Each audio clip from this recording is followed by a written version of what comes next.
Before we overlay, there's something you need to know, which is we have a background video which will be what your overlay assets will be on top, and then we now have your asset overlay which you downloaded online. It can be an image or a video. Before we get into the video, subscribe to my channel. I'm still growing, and hit the notification bell so you never miss any of our videos. Let's get into the video immediately. Tap on new project, select your background video.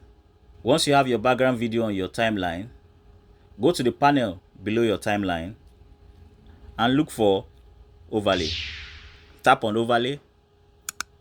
To bring forth another panel, tap on add overlay. And now select your overlay asset. And as you can see, it's already in front of your background video. Resize it so it fits. Once you are done with that, go to the panel below your timeline and look for remove BG.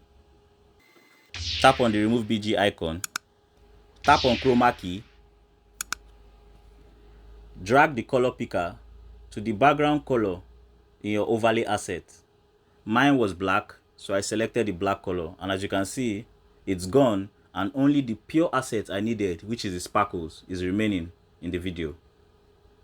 Once you are done, tap the tick good sign, and as you can see, my asset overlay has been done perfectly. Play. Welcome to Howtonomy, where we teach you AI hacks, tech hacks. Now you know how to use an overlay asset on a video in CapCut Mobile. Go out there and start creating.